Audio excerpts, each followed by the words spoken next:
Dr. Lee, thanks for coming on the show. Thank you, Maria. It's a pleasure to be on. So it's great to have you back. In our earlier episode, we were talking a bit more generally about eating to beat disease, but today's I want to focus specifically on psoriasis because I know that's an area that you're very knowledgeable in and have researched. And I think this is a growing problem and a common problem that I hear from listeners all the time. Because I talk about a lot about acne and everyone's like, well, what about psoriasis? What do I do for psoriasis? So first off, as a researcher, what do you know about psoriasis that you think most people don't know or don't realize? Well, first, that psoriasis is actually quite a common disease, and I would say it's a condition rather than a disease. And most people see it on their skin as these sort of scaly, itchy red patches.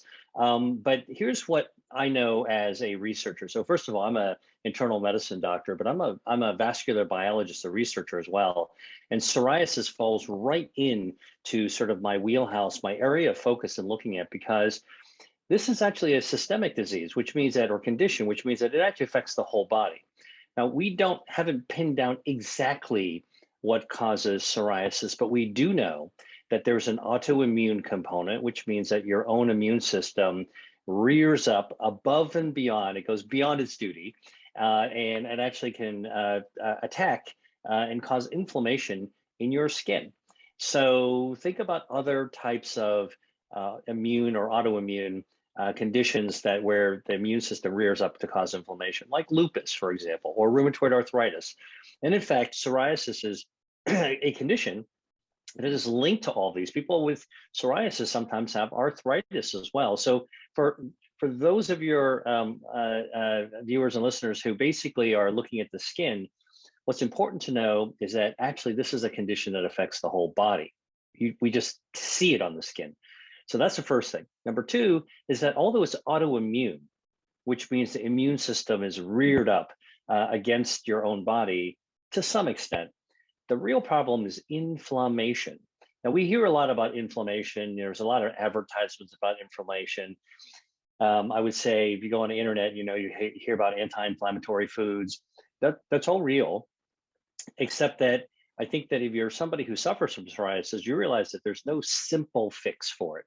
And that's really why researchers like me are diving into understanding what might be causing it. So one of the things that we realize is that in addition to inflammation, these red plaques that are on the skin actually, and they're itchy, are actually they're growing because they're being fed by blood vessels. So psoriasis is what we call a vascular associated disease, vascular meaning blood vessels. And in fact, there's a specific term called angiogenesis, which is what I study. Angiogenesis is how the body grows blood vessels. Now, we need that for wound healing. You want to grow blood vessels to heal up the wound. We need that actually for reproduction. You need good blood vessels to grow in the lining of the uterus every month, which is then sloughed off during menstruation. But that's all very controlled.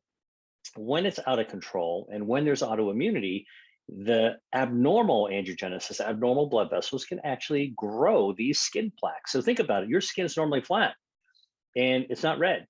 But when there's inflammation, the blood vessels can grow. Inflammation can spark these blood vessels from grow. And then when the abnormal damage issue parts of the skin get a blood supply, they're suddenly fed. They get sort of like extra helpings of food from this new blood supply. And so they start to grow. That's why they're raised. The inflammation makes them itchy. And so psoriasis is inflammation, autoimmunity, angiogenesis, which is what most people won't know about.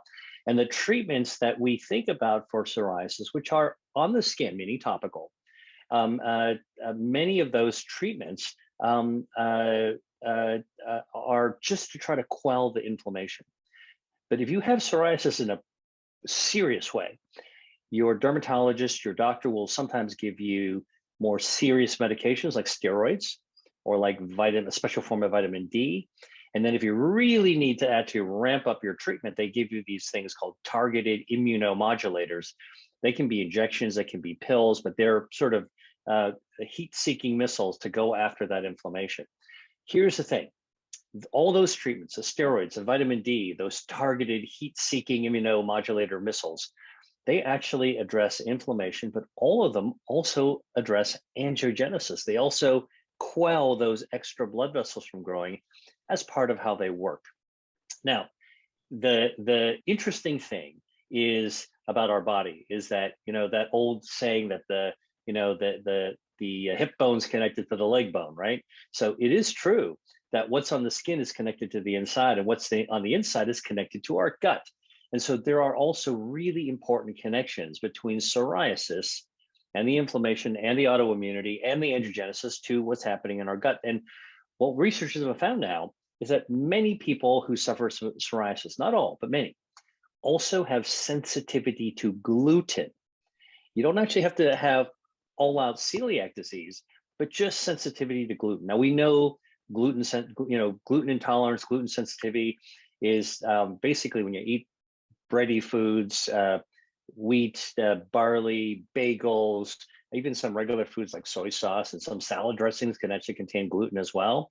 That can trigger inflammation in your gut. And at its far extreme, you can get celiac disease, which is an autoimmune attack against your gut. Well, so not surprisingly, this autoimmunity of your gut and the inflammation is somehow connected to our skin as well as the rest of our body. And so for people who have psoriasis, one thing that would be definitely worthwhile checking is your diet. And if you can stay away from gluten, cut down on your gluten, or when you're going shopping, these days it is pretty easy to find a gluten-free variation.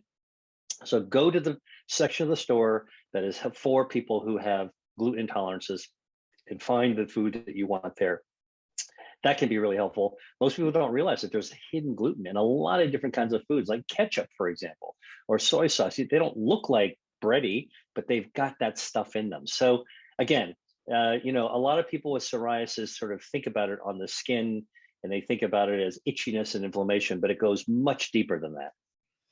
Yeah, I think that's a great first point to bring up and to really underscore is that even though we see psoriasis on the outside, it's actually an internal problem. So it's the internal inflammation and imbalances that are manifesting externally on the skin. So if we really want to treat the psoriasis, it's best to look within first, I think, then instead of just stopping at the topical level.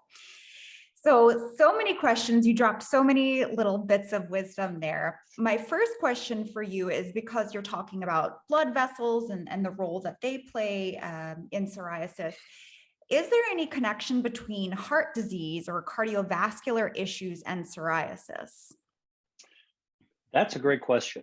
And the challenge that doctors and researchers are having is really figuring out how to tease apart what is chicken, what is egg, what is connected, what is just happening at the same time. So because psoriasis is so common, in the United States, for example, it's about 2% of the population that actually is affected, but there are other countries where it's lower, and there's some countries where it could be up to 10% or more people actually have some form of psoriasis. And there's probably a lot of underdiagnosed psoriasis as well. So the question is, as we get older, we also get cardiovascular disease, and autoimmunity can definitely affect blood vessels, which then can actually be linked to cardiovascular disease. So this is the whole chicken or the egg thing. Does psoriasis cause heart disease? I don't think so.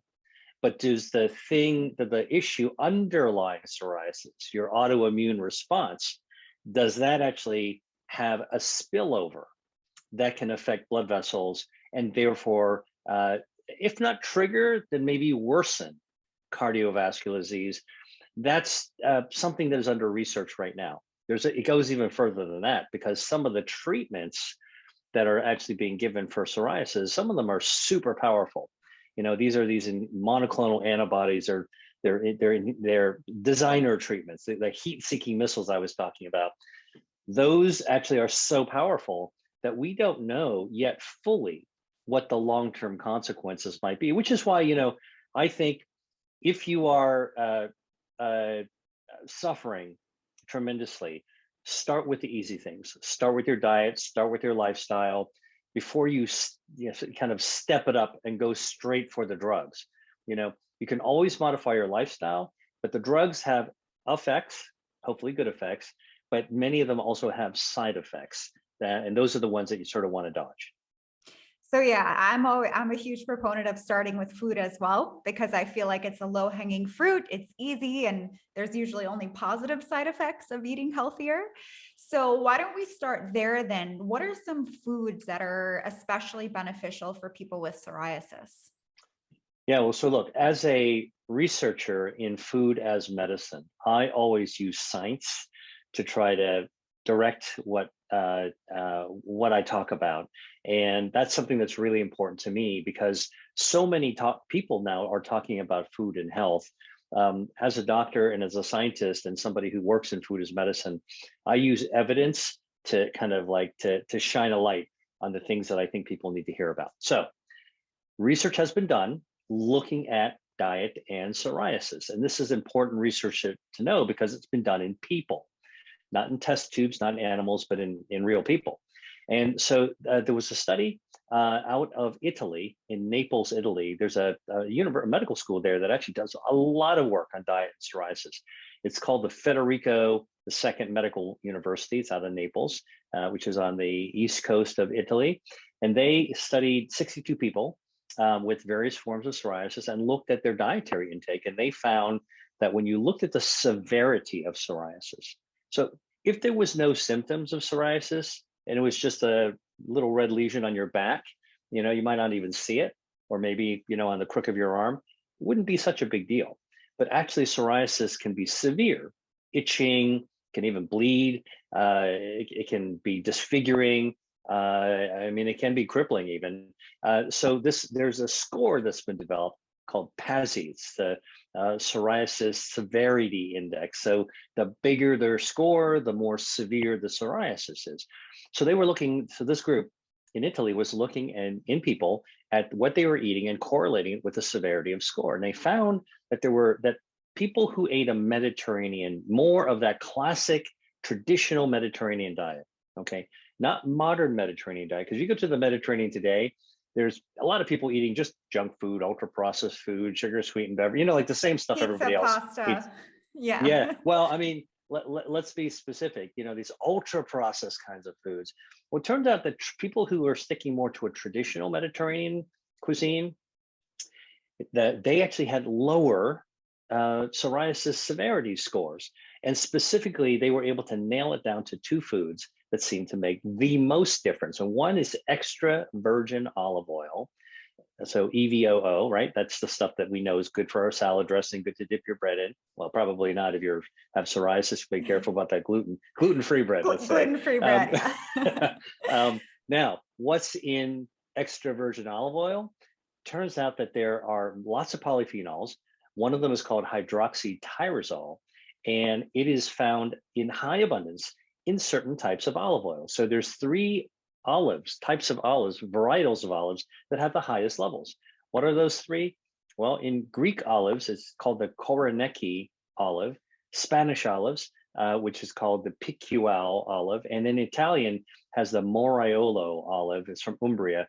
These three varieties of olives, they have the highest potency of the hydroxytyrosol, polyphenol. So when I buy olive oil, tip for you guys is really to you go to the grocery store, you go, and you pick up your usual olive oil, right? Sometimes people say, well, I'm going to look for one that looks green. Good idea. Make sure it's extra virgin. What I'm going to ask you to do is challenge you to do is to take that one extra step and pick it up and look on the label for the variety of olives.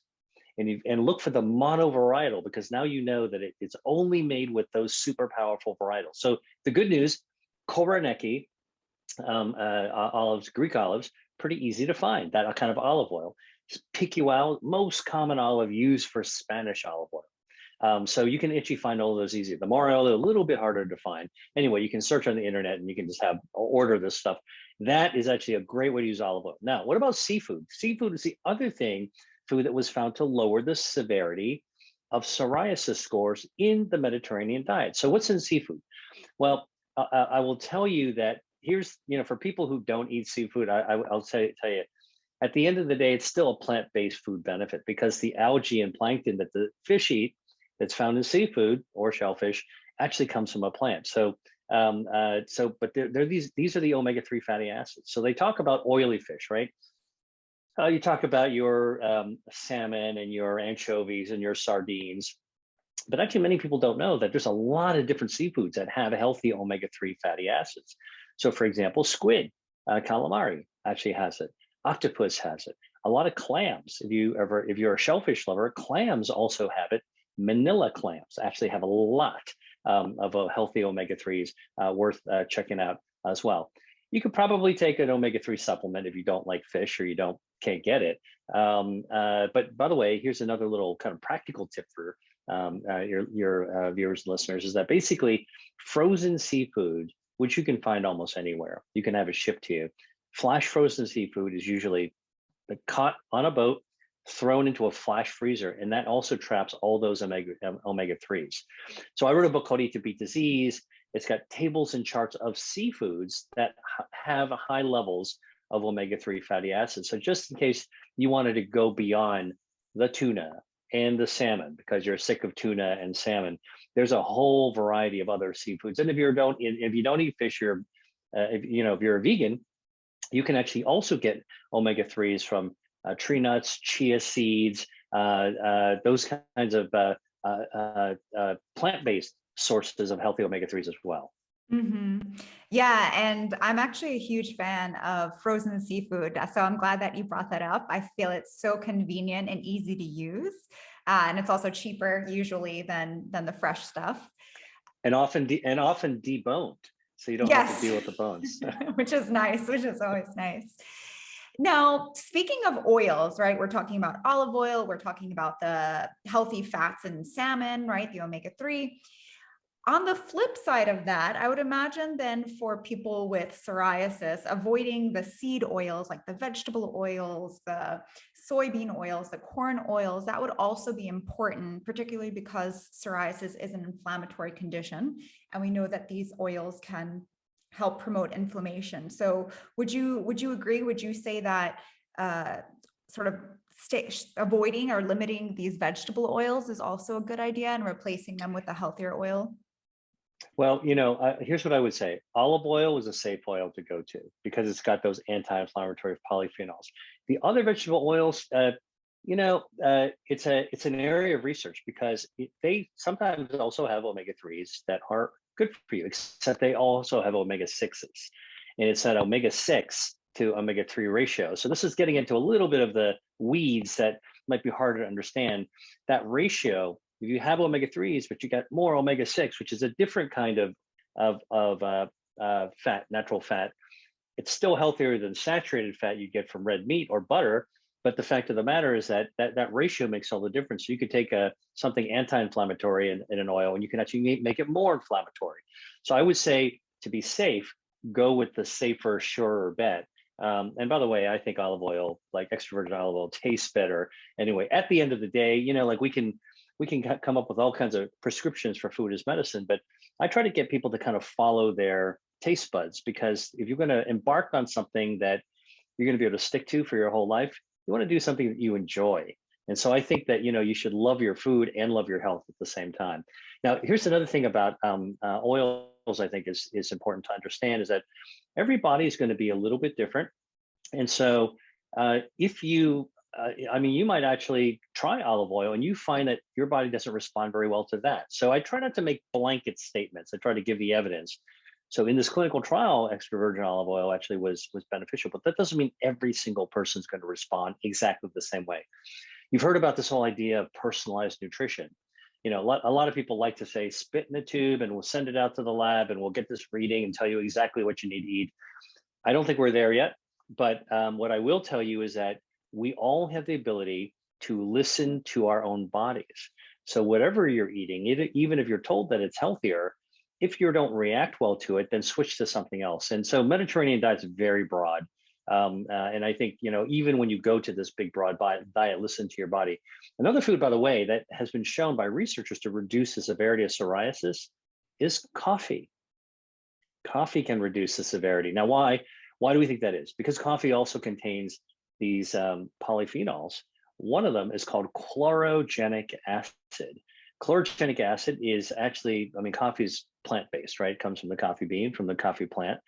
And chlorogenic acid is actually a natural insecticide.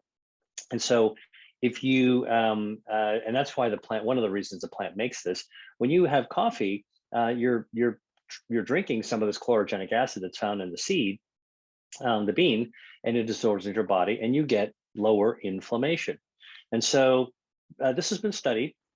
You can drink anywhere up to about 3 cups of coffee a day, and you can get this anti-inflammatory effect. What's interesting is at least one study has actually looked at people who drink tons of coffee, like lots and lots of coffee, like 4, 10 cups of, and when you kind of go beyond 3 cups of coffee, it becomes less clear whether it's beneficial for psoriasis. So sort of anywhere up to a 3 cup, like drinking nothing isn't as good for you as drinking some coffee. Drinking some coffee, have up to 3 cups of coffee a day, totally fine. If you go more than that, we're not really sure if it's actually so good for psoriasis. Now, here's a little practical tip for you as well that I learned just recently. So I've always been asking myself this whole issue about organic foods. It's more expensive, sometimes harder to find, and I don't really like to listen to the kind of zealots talking about organics all the time. And yet at the same time, it kind of makes sense. And so let me give you some new research about organics that actually hopefully will change your mind, because it changed mine. So it turns out that, remember coffee, I told you that the plant makes chlorogenic acid. Well, what happens in it's a natural insecticide. So when bugs, insects, pests nibble on the leaves and stems of coffee plants, the coffee plant responds to the nibbling like it was a wound. And so it pumps out more chlorogenic acid, which also gets into the bean. And that's just a natural response, right? So the more nibbling, the more chlorogenic acid, the more good stuff. Now, if you use pesticides, you're going to cut those pests way down. And now the coffee plant doesn't feel like it's getting nibbled on as much, so it makes less chlorogenic acid. It'll make some, but not as much as if you let nature have its way and have this little nibbling. And so the traditional argument about organic is, why would you want food with pesticides on it? I agree with that. Okay, so less bad stuff seems like a good thing, but what I'm telling you now is that the research is showing that some of the organics, like coffee, has more of the good stuff, and so that's a good reason to actually lean into that. Yeah, and I know in farming, actually, when the plant is stressed a little bit, it's typically going to be more nutritious, exactly for the reason that you just said, because it has to produce more of those chemicals like the antioxidants and phytochemicals that protect the plant, but that are also really good for you. So That's right. I remember reading that, for example, tomatoes, or sometimes the fruits have like, they kind of look like scars on them, or like they don't look perfect, and that those are often sometimes the healthiest or most nutritious vegetables or fruits, because they've had a little bit more stress, so they're producing more of those good for you phytochemicals. Yeah, and they're just more adapted to their environment because there's less manipulation to them. If you really think about it, this is why for humans, right? If we lived in a bubble, like the boy in a bubble kind of thing, we would never get a cold, right? Except that we don't live in a bubble. It's healthier for us to live in the outside world because we're exposed to different things, and it helps our immune system actually generate more power to resist different kinds of infections. So I think it's that kind of stress, environmental stress. I like to think about it as just sort of like living with your environment in a more natural sort of way. Now, here's another thing that I think about about food and diet that's actually important for psoriasis. It turns out other researchers have shown that caloric restriction, like intermittent fasting, like the 16 and 8 method, okay, where you're eating within an 8-hour window, and so that can actually be benefit, along with omega-3s, can help you respond to psoriasis drugs.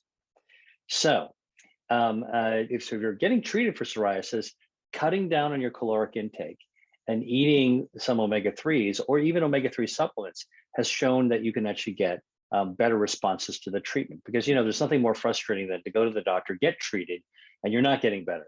Like, what's up with that? How come I'm not getting better? Well, there are things that you can do for yourself, which is to cut down the volume of food, restrict your calories, and then have some omega-3s, whether you get it from seafood or whether you take it from a dietary supplement. Now, what does all this do? Well, caloric restriction and omega-3s reduce inflammation. The other thing that they do is they actually inhibit blood vessels, abnormal blood vessels, from growing. They inhibit angiogenesis. And then finally, what do? They actually help you lose weight. They help fight body fat. Well, now this is super important because the National Psoriasis Foundation has been compiling research showing that people with extra body fat, okay, tend to have more severe flares of psoriasis. So being overweight doesn't cause psoriasis, but if you have psoriasis, being overweight makes it a lot worse. Why? Because being that overage of body fat, by the way, I want to clarify something. Body fat isn't bad. Your fat is actually an organ. So you don't want to get rid of all of it. You just want to have just the right amount of it. But too much body fat is kind of like having too much sugar. It's like, it's not good for you, causes inflammation. And that inflammation can actually make things worse. So any type of lifestyle, cutting down your calories, going on intermittent fasting, having omega-3s, exercising, staying physically active, getting good quality of sleep, that will cause you to lose weight. That'll lower inflammation, that'll inhibit abnormal angiogenesis, and that will actually help to quell and lower the severity of psoriasis as well. And let's talk a little bit about the digestion piece, which you touched on earlier.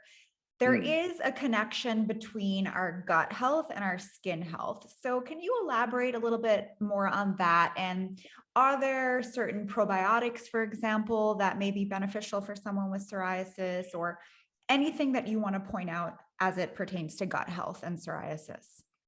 Yeah, so important.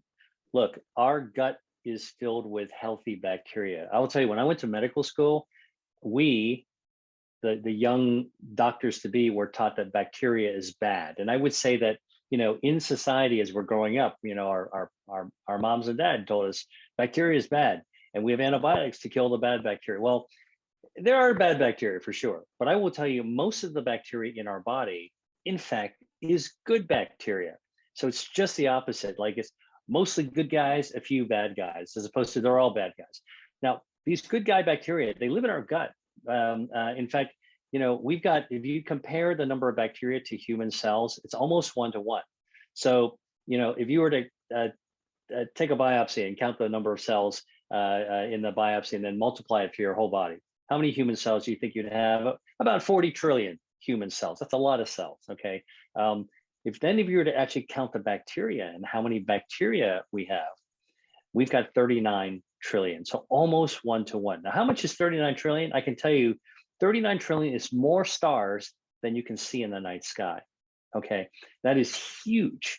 And I can tell you that those bacteria mostly do good things for us. When we eat food, we're feeding our human selves, okay? And our digestive system absorbs a lot of those good phytonutrients and polyphenols, the things we've been talking about. And then everything that our human bodies don't digest goes down to our bacteria, and we feed our bacteria. It's like feeding your dog the leftovers kind of thing. All right. Now, the bacteria, the healthy bacteria, if you feed them good stuff, they're really happy. They flourish. And what do they do for us when they flourish? Well, they produce something called short chain fatty acids, SCAFAs. Don't need to worry about the special names for them, except that all these things they produce lower inflammation, help us streamline our metabolism, help our blood sugars be better, help us lose weight, impact our skin health, impact our hair growth.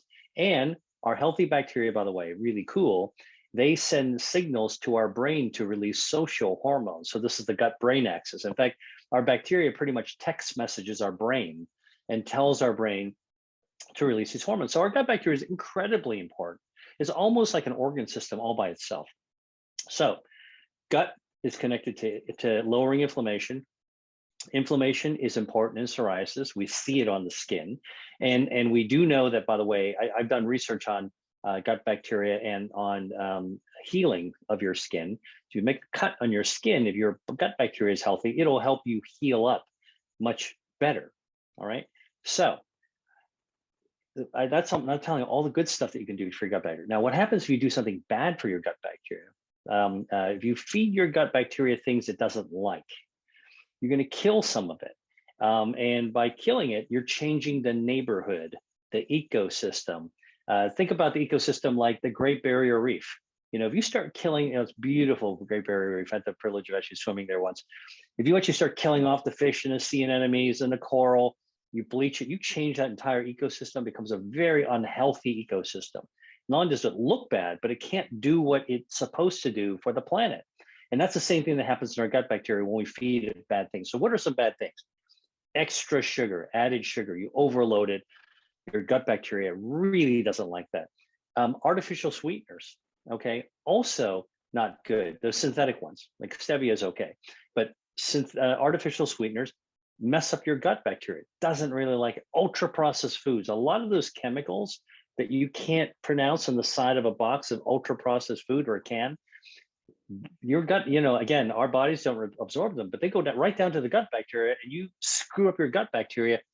The payback is actually your inflammation goes up, your metabolism goes haywire, you gain weight, you don't feel good mentally and socially, right? Because you've undone all those good things that bacteria do. So gut bacteria is really important. How do I simplify gut? How do we treat our gut bacteria really well? Like, okay, everybody wants to know. So what do I do? Here's the simplest thing. Eat foods with dietary fiber. There's a lot of foods with dietary fiber because that fiber, we don't absorb in our own body. We just pass it down. And again, this is one of the things that I was taught in medical school. Tell your patients to eat a lot of fiber because that fiber is going to tickle the colon, and then you'll be more regular and you'll poop all the time, okay, as opposed to being constipated. Way more than that. That's like not even, I don't think that's even regarded as true anymore. What happens is that dietary fiber feeds our gut bacteria. Our gut bacteria thrive and they produce all these anti-inflammatory compounds. So what are some foods that are good for dietary fiber? Well, great news.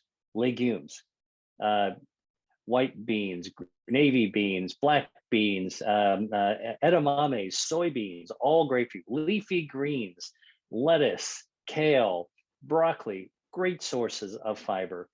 Fruits, apples, got about 4.4 grams in an average apple. Pear, about 5 grams of dietary fiber in an average size pear. Tree nuts, great fiber.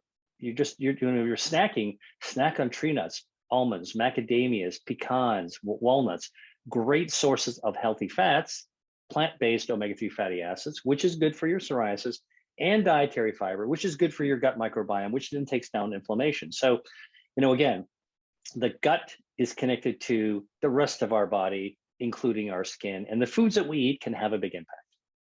And what about the stress piece of things? In your research, have you come across anything on the connection between stress and psoriasis flares? Yeah, a lot of people will tell you that when they're super stressed out, their psoriasis flares.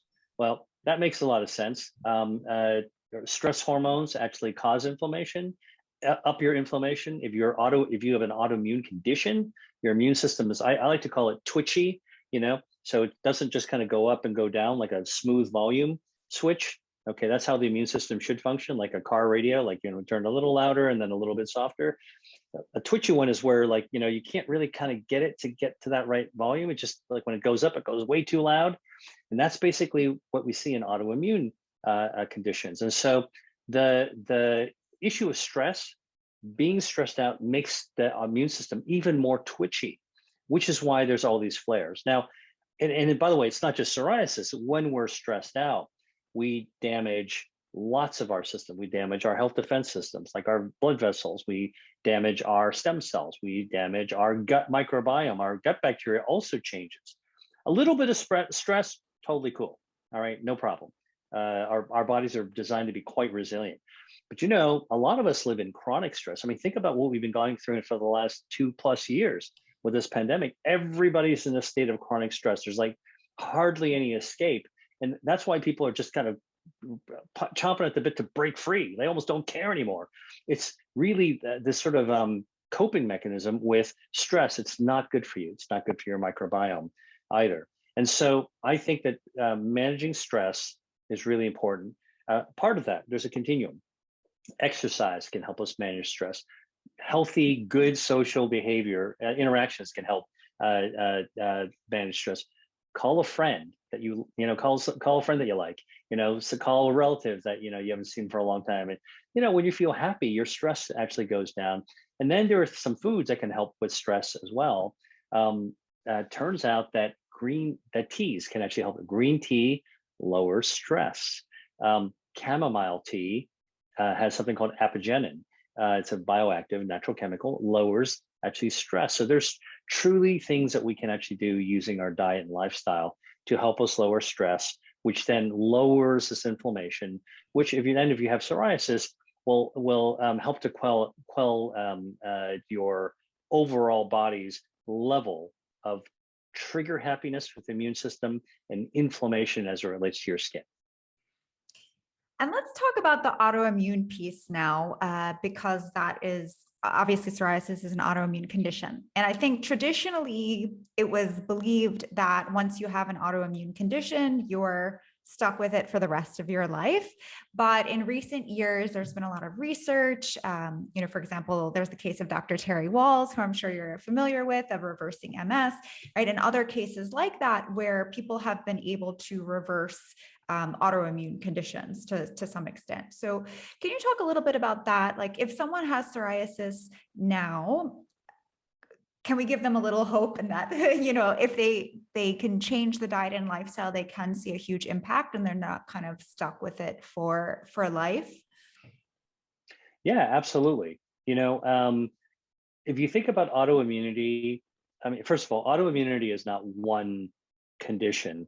It's a whole series of conditions. And some people are actually have experienced it very mildly, and some people experience it very severely. And so what I'm about to say, and I think what you're mentioning, what you're bringing up, is really full of hope, because somewhere along that continuum, and you don't really know where you are, if something can get worse, something can get better. If something can develop out of scratch, we can actually kind of usually stuff it back into normalcy. And that's something that I think a lot of doctors are trained to diagnose disease and to keep on chasing those diseases.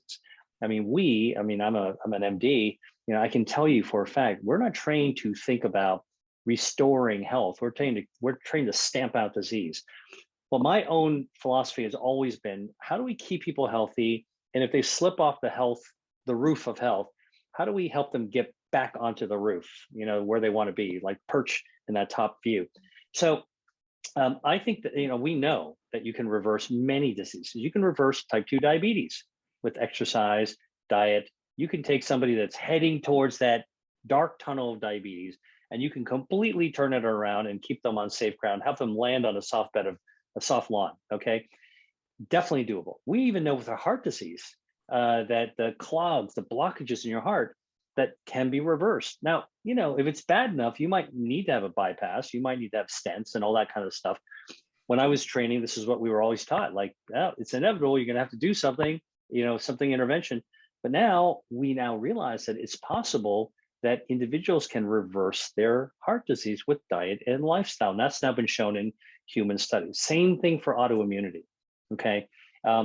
If you change your diet, if you change your lifestyle, we know for a fact that there are people who have had terrible suffering from autoimmune conditions, and they're able to calm their inflammation. They're even able to almost shut off the harmful parts of their immune system. So this reversal is a new concept in medicine that people are starting to accept. Even doctors are beginning to accept can be done. There's nothing worse than destroying hope in somebody. And I think that the hope is now for reversing autoimmune disease is really based on science. We don't know everything about it yet. We don't know how to do it reliably. There's no playbook that's out there that anybody can download in order to be able to reverse autoimmunity. But we definitely know that a healthier diet, healthier lifestyle that's a stone you can't afford to not to turn over, because your individual answer might be underneath there. Yes. Well, I'm so glad that you said that. And thank you for saying that, because I think that sometimes, people can just feel like, oh, I have this, I'm diagnosed with this thing. And that starts to define them, but it doesn't have to, right? Because when you start to, you turn over that stone of diet and lifestyle, you can actually reverse it. So that condition, whatever it is, whether it's psoriasis or something else, doesn't have to define you. Yeah. Well, I'm going to tell you the most extreme example of that I can think of is even cancer. When cancer, get your mammogram, get your pap smear, get your colonoscopy for screening.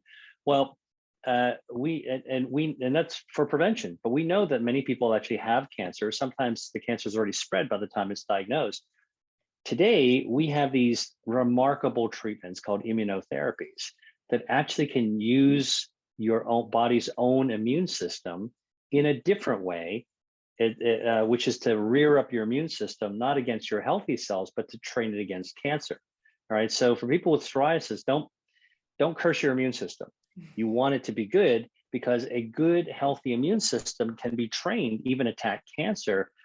And I'll tell you something, in the last 5 or 6 years, I have seen more people who have metastatic cancer that spread everywhere in their body, even to their brain. These are people that a decade ago would have been game over. There's nothing more we can do for you. That immunotherapy, using the immune system and getting it to do what it wants to do to restore that balance for health, can completely wipe out cancer durably, meaning like you're not in remission, like it's just gone. So plenty of hope out there for reversing disease. I think people should understand that diet and lifestyle is the one thing that you can do for yourself that no doctor can do for you. Yes. And that's why you need Dr. Lee's book, Eat to Beat Disease. It's really, really good, and will definitely leave you with a lot of hope and knowing that you can reverse just about anything. So speaking of the immune system, though, let's talk a little bit about psoriasis and COVID. Is there a link between the two? Yeah, so I'm one of these people that, like everyone else in the world, when the lockdown happened in 2020, in the spring of 2020, I was staring out the window and I was trying to decide, what am I going to, like, what's happening in the world? What am I going to do? Should I just not do anything and wait for it to pass, or should I lean forward and do something? And so my first instinct was to put on a white coat and go downtown and to the hospitals and see if I could help bail out people in the emergency room. I'm an internal medicine doctor, so that'd be quite easy for me to do. But then I just stopped and I thought, I'm a researcher. And what I do is I tackle these impossible problems like cancer, psoriasis, all these other things, to see if we can actually pull take the layers off the onion to understand it better. Because if we don't understand something, that's when we're against the brick wall. We don't really know what to do. So I decided to put on my research hat and dive into COVID to try to do some research on it. So lots of research has been done on COVID. I first of all helped to discover that COVID is a vascular disease. So affects the blood vessels, that angiogenesis that actually triggers the kind of harmful form of angiogenesis, because blood vessels are damaged. So, okay, now we've and there's a lot of inflammation, right? And there's a lot of autoimmunity that COVID triggers as well. That's why people get long haulers, which is another area I'm working on now. Autoimmunity, inflammation, angiogenesis. Hey, we started talking about this when we started talking about psoriasis. So not surprisingly, there have been links to psoriasis and COVID. So it's been found that people who do have psoriasis, which is this systemic disease, inside the body disease with autoimmunity, that's now considered a risk factor for getting COVID. All right. Forget about how contagious Omicron is, but just getting COVID in general. In fact, the risk of infection of getting COVID if you have psoriasis is increased by 36%. Okay, this is from a study in the British Journal of Dermatology just from last year. And if you get COVID, your risk of dying from COVID is increased by 30%. All right, so this is serious stuff. And that's why psoriasis, even if it's mild, I would tell anybody who comes to me saying, I have psoriasis, am I at high risk for COVID? I would say, absolutely. This is exactly the reason why you need to protect yourself as much as possible, because you're at a higher risk category. It's, considered the same way as having heart disease or diabetes. When it comes to COVID, psoriasis, because of that twitchy immune system, you want to protect yourself. Okay, now that's one link. So having psoriasis makes you put you at greater risk. However, if you get COVID, COVID's also been linked to more severe psoriasis flares. If you get COVID, you get infected, the coronavirus gets in your body and it triggers inflammation. It triggers angiogenesis. It can actually kickstart a trigger-happy immune system. So guess what happens if you've got psoriasis that's in remission? Bam, you've put gasoline onto the embers of a fire. And so having COVID, many people also have more psoriasis flares. Another reason not to actually get COVID and to protect yourself as well. So look, this is still a hot area of research. Psoriasis is not the only chronic condition that's linked to COVID, but I do think it's important for people who are interested in psoriasis, since we live in a world that's changed, to understand that this is another reason. Get vaccinated, get boosted, take care to avoid, just protect yourself, in the same way that you would for anything else. These are the things that we know how to do. And very importantly, eat to improve your immune system, because the stronger your immunity, the more likely you're going to resist everything: a cold, a flu, COVID, cancer. Those are all good things to actually have good shields on. And eating the right way can decrease and lower inflammation in your body as well, which is the thing that you don't want to begin with. So I think there's, a lot of insight that research is giving us about how important diet and lifestyle actually are. All right. So a fun, quick question. If you could only eat 5 foods for the rest of your life, what would they be? What are your top 5 anti-inflammatory, immune supporting, health supporting foods? I'm going to give you 5 because people always ask me, Dr. Lee, what do you like to eat? And what I tell people, it's less about what I eat, but how I eat and the patterns of food, because I actually really enjoy food. Like I don't like picking out, but I love the idea that food has culture and history, and I love the taste of food. So I love food. I wouldn't say I love eating, but and because I'm a researcher, I happen to know in my book, I wrote about more than 200 foods that can boost your body's health defenses, including make your blood vessels healthier, your stem cells, your gut microbiome healthier, antioxidants, anti-inflammation, and boost your immunity as well. And these are things that I talk about in my free masterclass that I give every other month. But I will tell you that if I would be stuck on a desert island and I only had 5 foods, that I packed, what would they probably be? Well, thinking about what I like and thinking about what I would eat and what's good for me, I would say green tea would be one of those things, because I really enjoy green tea.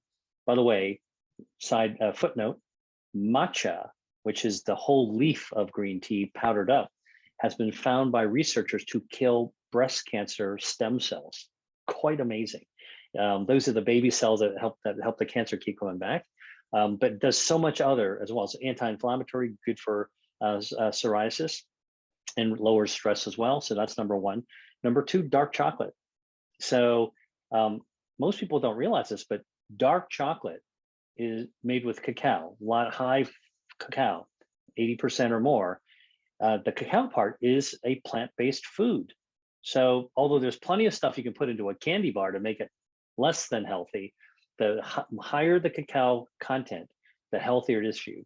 Dark chocolate, anti-inflammatory, helps to calm the blood vessels. Also, just generally emotionally calming as well. It actually improves depression. So that's the second one that I would actually eat. I happen to love, if I could be on a desert island, I want to have a food, I would love to have a juicy peach, a ripe summer peach, one of my favorites. And yeah, okay, it's pretty sweet, but I don't worry about the sugar because, a fruit has fructose. It does have natural sugars in it. But more importantly, it's got all these other things, the fiber, the skin of the fruit. It's got ursolic acid, all these other delicious things. So I consider a peach, a beautiful ripe peach, to be one of those treats that I love to eat. Fourth, blueberries. I love blueberries. Blueberries do a lot of things. The dark blue of blueberries actually is a natural dye called anthocyanin. Anthocyanins lower inflammation, good for psoriasis, and raise your immunity, which is good to protect you against all kinds of infections and cancer as well. And so I love blueberries. And by the way, the frozen blueberries have the same amount of the good stuff, those polyphenols, as fresh blueberries. So, if you want to make get frozen blueberries and put them into your smoothie, that's just as good as picking them off the bush fresh. So, don't worry about like what the source of, those are the weeds if you want to get into that. And then, probably the final thing that I really enjoy, I like snacking on nuts. I like tree nuts. I would say I like cashews. I like to snack on macadamias. I like to snack on, but I really like all kinds of different types of nuts. It's a great way to take the edge off of your hunger between a meal. It's just to get a couple of handfuls or a handful of nuts and just to snack on those. Let me tell you how powerful nuts are. There was a study of almost 800 people with colon cancer, stage 3 colon cancer. That's colon cancer that's spread in your body. Okay, it's really serious.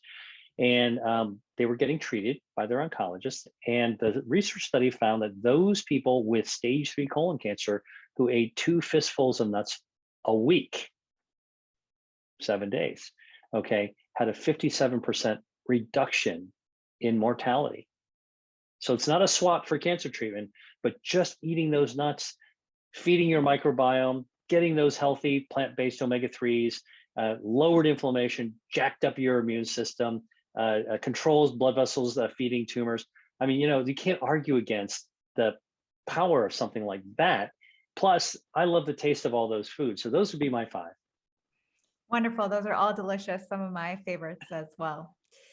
Well, thank you so much. This is so great. And I'm sure anyone who's listened to this podcast with psoriasis has a lot of actionable things that they can do. If you want more from Dr. Lee, you can check out his book. It's a New York Times bestseller, available wherever books are sold. It's called Eat to Beat Disease. And you also do some free webinars, right? Every month or so.